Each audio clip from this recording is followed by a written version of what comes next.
Picture this. It's 11:30 p.m. on a Tuesday. You're lying in bed scrolling through your phone when suddenly you see it. A gadget you don't need, a shirt you won't wear, or a subscription to a service you'll never use. Your thumb hovers over the Buy Now button. Your heart rate spikes just a little bit.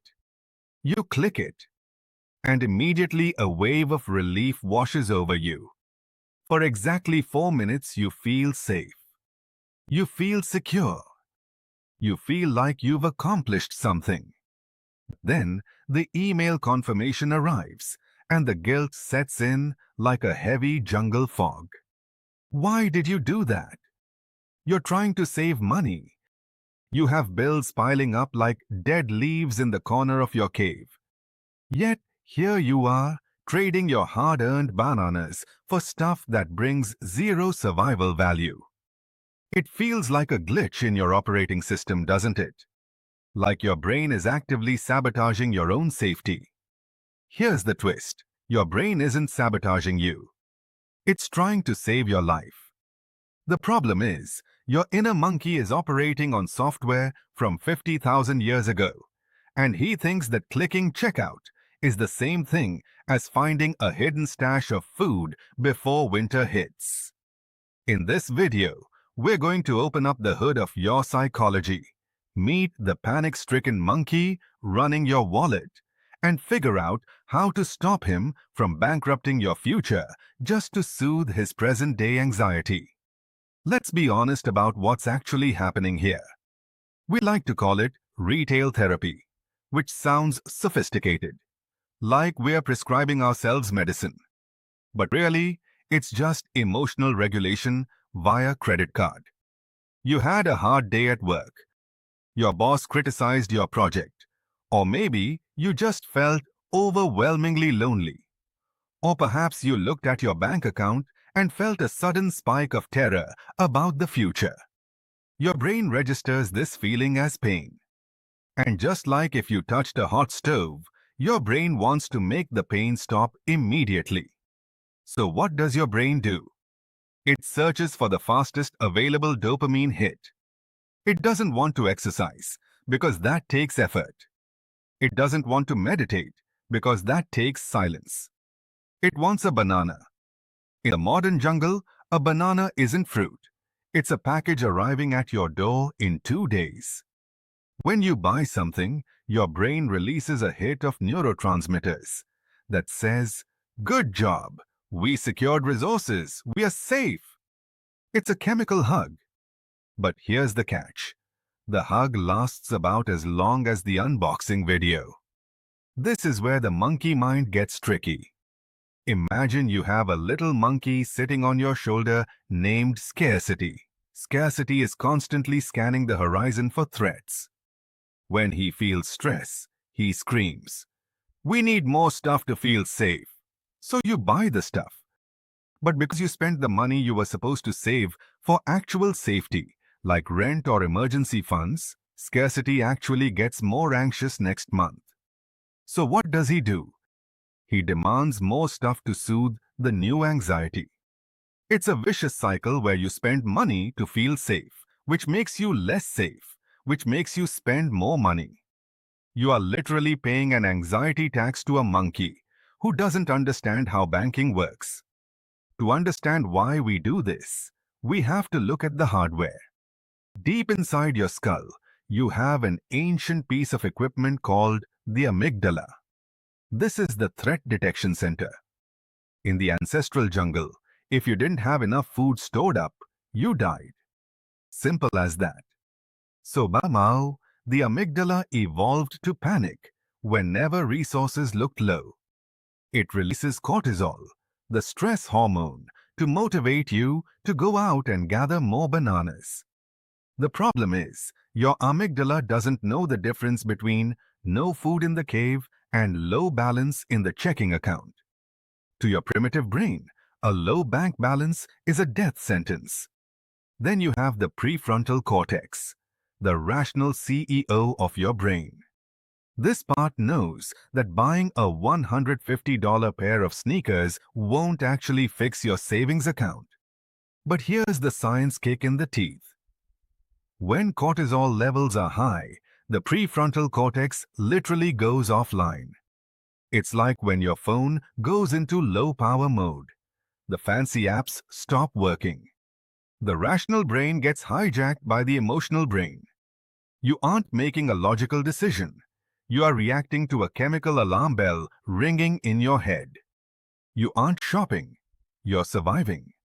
Furthermore, there's the concept of variable rewards. This is the same psychology behind slot machines. When you scroll through Amazon or Instagram shops, you don't know what you're going to find. Maybe you'll find the perfect thing. That uncertainty triggers a massive dopamine spike. Neuroscience shows that the anticipation of a reward is often more pleasurable than the reward itself. Your monkey brain loves the hunt. Clicking Add to Cart is the hunt. Actually owning the item? That's boring. Once the item arrives, the dopamine crashes and the monkey is left sitting on a pile of plastic junk, wondering why he still feels hungry. He's trading long-term security for short-term chemical fireworks, and he's willing to burn down the forest to get them. Now, we need to go one level deeper, because this isn't just about being bad with math. This is about what money represents to your identity. For many of us, money isn't just currency. It's a scorecard for safety and worth. When you spend money to feel safe, you're admitting that you don't feel safe inside yourself. You're trying to buy a feeling of stability from the outside world. It's like trying to fill a bucket that has a hole in the bottom. You can pour all the bananas you want into it, but the feeling of emptiness remains. The hidden consequence here is what I call the safety debt. Every time you spend money to soothe anxiety, you borrow confidence from your future self. You're telling your future self, I don't trust you to handle problems, so I'm going to fix this now, with a purchase. Over time, this erodes your self-trust. This creates a fragile ego. If your sense of safety is tied to your ability to spend, then any financial setback becomes a catastrophic identity crisis. Think about the last time you didn't buy something you wanted. How did it feel? Probably physically uncomfortable, right? Maybe a tightness in the chest? That's your monkey throwing a tantrum. He's saying if we don't buy this, we are vulnerable. But by giving in, you teach the monkey that the only way to handle vulnerability is to spend. You reinforce the neural pathway that says discomfort equals danger and spending equals safety. The deeper issue isn't the credit card bill. It's that you've outsourced your emotional regulation to the marketplace. You've let the algorithm become your therapist. And let's be honest, the algorithm doesn't care about your mental health. It cares about your click-through rate. Okay, enough doom and gloom. How do we retrain the monkey? We can't just tell him to stop. He doesn't speak logic. We have to speak monkey. The 72-hour banana rule. Whenever you feel the urge to buy something non-essential, you must wait 72 hours. Put it in the cart, but do not check out. Usually the emotional urge is a wave that peaks and crashes within 20 minutes. By waiting, you allow your prefrontal cortex to come back online. In 90% of cases, after 3 days, the monkey forgets he even wanted the thing. You're not saying no, you're just saying not yet, which tricks the brain into feeling like it still has access to the resource. Name your monkey. This sounds silly, but it works. Give your spending impulse a name. Let's call him Panicky Pete. When you feel the urge to spend, say out loud, Panicky Pete is feeling stressed right now. This creates psychological distance. You aren't spending. Pete is trying to soothe himself. By externalizing the urge, you stop identifying with it. You become the observer of the monkey, not the monkey itself. It's harder to impulse buy when you realize you're just catering to a hysterical pet on your shoulder. Add friction to the jungle. Make it hard to spend.